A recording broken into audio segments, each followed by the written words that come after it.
இப்படிப்பட்ட நிகழ்வுகள் அரங்கேறது எதுக்காகனா படம் வந்து மக்களுக்கு தெரியணும். தெரியறது மாத்திரமில்லை, இந்த படம் வந்து எல்லாரும் பார்க்கணும், அதுக்காகத்தான். ஆனால் எல்லா படத்துக்குமே இப்படிப்பட்ட நிகழ்வுகள் நடக்குது. எல்லா படத்தையும் மக்கள் பார்க்கறதில்ல, கொண்டாடுறதில்லை.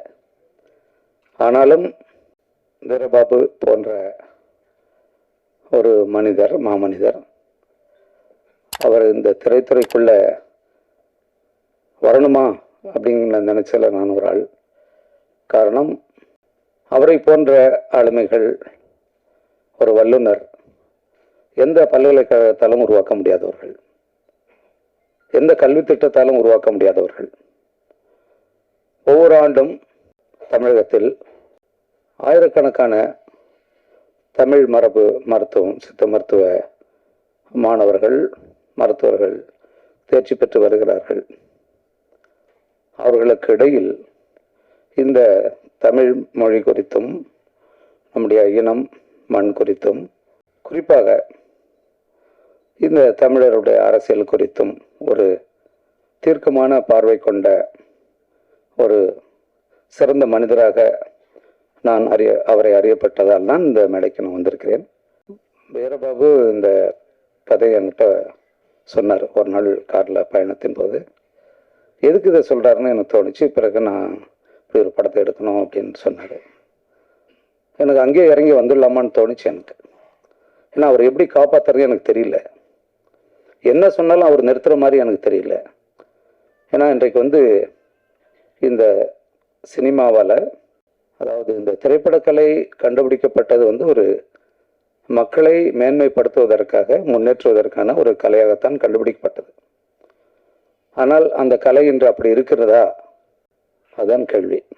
அதை கலையாக பார்த்தார்கள். இதை ஒரு வெறும் வணிகமாக, வியாபாரமாக பார்த்தவர்கள், அவர்களுடைய கையில் தான் இப்போது சிக்கிக்கிட்டு கிடக்குது.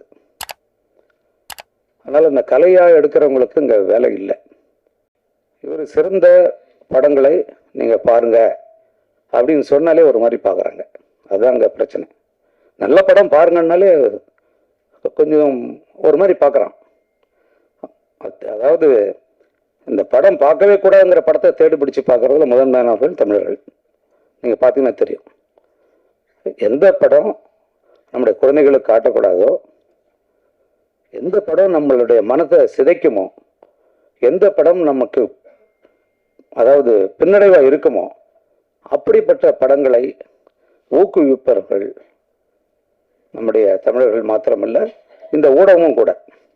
அது எல்லாமே இப்போ வந்து இங்கே வந்து சிக்கலாக இருக்கு. ஒரு 4-5 நிறுவனங்களுக்காகவும் 4-5 நடிகர்களுக்காக மட்டுமே தமிழ் சினிமா இந்த துறை எங்கிக்கிட்டு இருக்கு. இதுக்குள்ளிருந்து முடக்கறுத்தான் என்ன செய்யணும்னு எனக்கு தெரியல. நாங்களாம் பேசிட்டு போயிடுவோம், அவ்வளோதான் செய்ய முடியும். இந்த படத்தில் இந்த நொடி இந்த ஒரு நிகழ்வுக்கு எவ்வளோ பணம் செலவாயிருக்கும், அந்த பணத்தை அவர் எப்படி ஈட்டியிருப்பார்? ஒரு தமிழ் மரபு மருத்துவத்தின் மூலமாக ஒரு சித்த மருத்துவர் எப்படி அந்த ஊதியத்தை பெற்றிருக்க முடியும்? அப்போ திரைப்படத்துக்கு எவ்வளோ செலவாயிருக்கும்? அவர் இந்த சமூகத்துக்காக என்னெல்லாம் செய்திருக்கார்? அதுதான் சமூகத்துறை சொன்னார். இந்த சமூகம் திருப்பி அவருக்கு என்ன செய்ய போகுது? அவர் வந்து கெஞ்சலாம் மாட்டார், இந்த படத்தை பாருங்க, எப்படியாவது என் காசு வரணும். அவர் அப்படியாப்பட்ட ஒரு ஆளுமை இல்லை அவர். ஆனால் தமிழர்களுக்கு அது இருக்கா? எந்த படத்தை பார்க்கக்கூடாதுன்னு சொல்கிறோமோ அந்த படத்தை போய் பார்ப்பான். அது எப்படி மோசமாக இருக்குன்னு பார்க்கறதுக்காக. வருத்தத்துக்குரிய ஒரு இதுதான். இந்த திரை மணி அண்ணங்கிட்ட சொல்லிட்டு இருந்தேன், தமிழர் மணி அண்ணங்கிட்ட. இந்த திரையில் தான் நான் எடுத்த முதல் காட்சி நான் வந்து பார்த்தேன். 1989ஆம் ஆண்டு என்னுடைய மலைச்சாரல்ங்கிற படத்தை. இப்போலாம் படம் எடுக்கும்போதே பார்த்துடுறாங்கல்ல டிஜிட்டல் கேமராவில். அப்போ வந்து அந்த படத்தை எடுத்து அதை இங்கே பகுப்பு கூட்டத்தில் போட்டு அதை கொண்டு வந்து அது பிறகு அப்போ தான் என்ன இருக்குன்னே தெரியும். அப்படிப்பட்ட ஒரு இடம் இது. இங்கே வந்து எவ்வளோ பெரிய ஆளுமைகள், எவ்வளோ பெரிய சிந்தனையாளர்கள், எவ்வளோ பெரிய படைப்புகள்லாம் உருவாக்குன ஒரு இடம். நிச்சயமாக சொல்லுவேன், இந்த படம் இந்த மக்களை பற்றி அக்கறை கொள்ளக்கூடிய, இந்த மண்ணை பற்றி அக்கறை கொள்ளக்கூடிய ஒரு படம். அதுக்கு நீங்கள் என்ன மதிப்பு தரப்போறீங்கன்னு எனக்கு தெரியல. ஏன்னா உங்களுக்கு வேண்டியதெல்லாம் இப்போல்லாம் நாங்கள் எல்லோரும் வந்து நீங்கள் ரசிக்க ஆரம்பிச்சிட்டிங்க. ஒரு கொலையை பார்த்து ரசிக்கிற அளவுக்கு நம்முடைய மக்களை கொண்டு வந்துட்டாங்க. எவன் 50 கொலை எடுக்கிறானோ அவனுக்கு தான் அதிக சம்பளம். யார் நடிக்கிறவனுக்கும் அவனுக்கு அதான் சம்பளம், அதை இயக்கிறவனுக்கும் அவ்வளோதான் சம்பளம். இது கொலைக்காரர்கள் கத்தி வச்சு கொலை பண்ணுறவன் மட்டும் இல்லை, அப்படிப்பட்ட காட்சி நடிக்கிறவனும் கொலைகாரன், அந்த படத்தை உருவாக்கணும் கொலைகாரன், அதை பார்க்குறவனும் கொலைகாரன். ரொம்ப வருத்தத்துக்குரியதுங்க அது. என்னன்னா சினிமா ஒரு கலை. அது ஒரு சினிமா ஒருத்தனை மாற்றிடும், அவன் வாழ்க்கையை புரட்டி போட்டுரும். ஆனால் அந்த கலையை வச்சுட்டு நம்ம என்ன செய்கிறோம்? ஜெயகாந்தன் சொல்கிற மாதிரி தான் நாஞ்சநடன் சொல்லுவார், ஒரு வாழை வச்சுக்கிட்டு நம்ம இது தாடி மழிச்சுக்கிட்டு இருக்கோம்.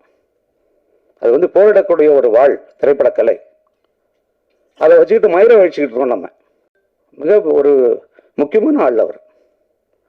எனக்கு தெரிஞ்சு வீரபாபு போன்ற ஒரு ஒரு மனிதர், ஒரு மருத்துவர் இந்த தமிழ் மண்ணுக்கு கிடைத்த பெரிய கொடை.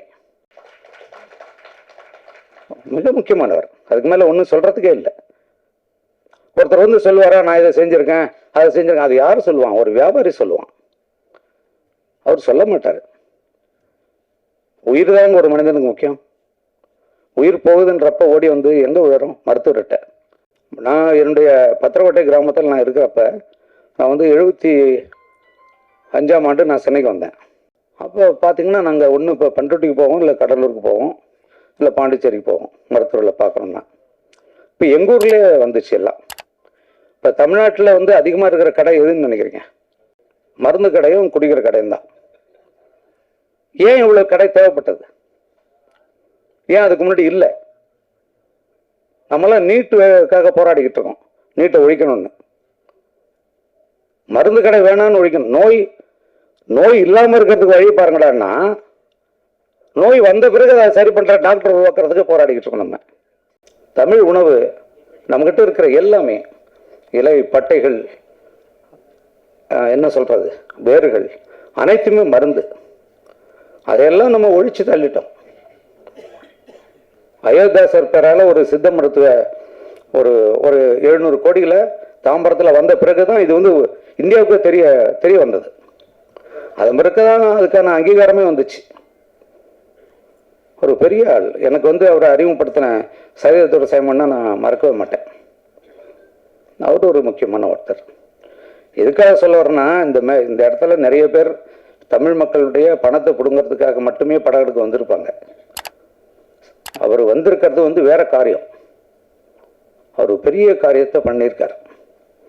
அதில் நிறை குறைகள் இருக்கலாம். மருத்துவத்தில் அவர் சிறப்பாக செய்ய முடியும். ஆனால் அவர் கையில் இருக்கிற அந்த கருத்தை என் மக்கள்கிட்ட கொண்டு போய் சேர்க்கணுங்கிற ஆதங்கத்தில் ஒரு திரைக்கலையை படைச்சிருக்கார். அதனுடைய குறைகளை நம்ம ஏற்றுக்கிட்டு அதை எடுத்துக்கணுங்கிறத நான் என்னுடைய மக்கள்கிட்ட வைக்கிற வேண்டுகோளாக நான் கருதுகிறேன். தயவு செஞ்சு இதை நீங்கள் பாருங்கள். உலகத்தில் எங்கேயுமே ஒரு திரைப்படத்துக்குள்ள வாழ்க்கையை தொலைத்தவர்கள் இல்லவே இல்லை. திரைப்படங்களை கண்டுபிடிக்கப்பட்ட நாடு பிரான்ஸு. நீங்கள் அங்கே போய் பாருங்கள், அங்கே சினிமாவை எப்படி பார்க்குறான்னு. நான் இப்போ அண்மையில் முழு ஐரோப்பிய நாடுகளுக்கும் அமெரிக்காவுக்கும் ஒரு 45 நாட்கள் போயிட்டு வந்தேன். எல்லாரையும் நான் சந்திக்கிறேன், எல்லாரையும் பார்க்குறேன். ஒரு சினிமாவை வெறும் ஒரு கொள்ளடிக்கிற ஒரு தொழிலாக மட்டுமே வச்சுக்கிட்டு மக்கள் என்னானாலும் பரவாயில்லன்னு சிந்திச்சுட்டே இருக்கிற ஒரு கூட்டங்கள்னா இங்கே தமிழ்நாட்டில் தான் இருக்கு. அது பெரிய குற்றம் இல்லையா? அது மிகப்பெரிய குற்றம் இல்லையா? அது குழந்தைகள் அதை பார்க்குறாங்க, அதுதான் பெரிய கொடுமை. அது நம்மளாம் எதை பற்றியோ கவலைப்படுறோம். நமக்கு எல்லாருக்கும் குழந்தைகள் வரப்போகுது, நம்மளாம் பாதுகாப்பாக வாழறதா உணர்றோம். நம்மளாம் நடந்து போனால் ஒரு எறும்பு மிரிச்சிட்டா எடுத்து விட்டுட்டு போவோம். அப்படிப்பட்ட அந்த மனித மனம் இன்றைக்கு என்னவா இருக்கு? துடிச்சு சாவறான், கையை வெட்டுறான், தலையை வெட்டுறான், அதை வெட்டுறான், கை தட்டுறாங்க. இப்போ அந்த அளவுக்கு ஆக்குறது யார்? நம்ம கொஞ்சம் சிந்திக்க வேண்டிய கட்டம் அது. இதெல்லாம் யார் அரசியல் சொல்லி தருவாங்களா? சிந்திக்க சொல்லி ஒரு படைப்பு தான் செய்யும், ஒரு எழுத்து செய்யும், ஒரு திரைக்கலை செய்யும், ஒரு இசை செய்யும், அது ஒரு ஓவியம் செய்யும், ஒரு சிற்பம் செய்யும். கலைகள்னா என்னன்னு நமக்கு தெரியாத, அதான பிரச்சனை. ஒரு அவருடைய எண்ணம் என்ன, அவருடைய காரில் தான் வந்தேன். வீட்டுக்கு வந்தார். எனக்கு உடம்பு முடியல, எனக்கு 2 நாளாக உடம்பு முடியல. வந்தார். அண்ணா நீங்கள் கட்டாயம் வந்தாகணுன்னாரு. என்னால் குளிக்கூட முடியல. இல்லைண்ணா நீங்கள் எதுவுமே முக்கியம், நீங்கள் என் கூட வாங்க அப்படின்னார். அது அவருடைய மனசு எனக்கு தெரியும். ஏன்னா இன்றைக்கி தொடங்கியிருக்கார். வெளியீடு ஜனவரி 25ன்னு போட்டிருக்கார். எங்கேயோ ஒரு திரையரங்கில் ஒரு காலை காட்சி போடுவாங்க. நம்ம வீரபாபு ஐயா படம் எடுத்திருக்காரு, இதை பார்க்கலான்னு நம்ம போவோம். இல்லைங்க உங்கள் காட்சி இல்லைங்க, வேறு படத்தை போட்டாச்சுங்கன்னு சொல்லுவாங்க. அப்புறம் இதுதான் நடக்குது, இதுதான் நடந்துக்கிட்டே இருக்கு. நீங்கள் வெறும் பெரிய நடிகர்கள் படத்தை மட்டும்னா பெரிய நடிகர்கள் படத்தை மட்டும் காட்டுங்க, அத்தனை நாள் மூடி வைங்க தேட்டரை. அப்போ என்ன நடக்கும், எப்படி நடக்கும் திரையரங்கம்? அதெல்லாம் இப்போ இல்லை, எங்கேயுமே. படம் எடுத்த என் படம் எங்கே ஓடுதுன்னு எனக்கே தெரியாது, எந்த காட்சி ஓடுது என்ன எதுவுமே தெரியாது. இந்த ஒரு கணினி உலகத்தில் அப்படி ஒரு மர்மமாக இதை நடத்திக்கிட்டு இருக்காங்க. இதுக்குள்ளே வரார். எவ்வளோ செலவாக இருக்கும் இது வீரபாபு? குறைச்சி சொல்கிறார். 2 கோடிலாம் படம் எடுக்க முடியாது, 3 கோடியாவது ஆயிருக்கும். அந்த 3 கோடியை இந்த மனிதன் எப்படி அந்த வருவாய் எப்படி ஈட்டியிருப்பார்? எனக்கு அந்த கவலை தாங்க. ஏன்னா அவருக்கு 2 குழந்தைகள் இருக்காங்க. மிக எளிய குடும்பம். நான் வீட்டுக்கெல்லாம் போவேன், உணவு அருந்துவேன். அதுதான் எனக்கு பெருங்கவலையாகவே இருக்குது. இங்கே வந்ததுலேருந்து பெருங்கவலையாக அதுதான். அவருடைய கடமையை அவர் செய்துட்டார். அவருக்கு திருப்பி தர வேண்டியது தமிழருடைய கடமை. நன்றி.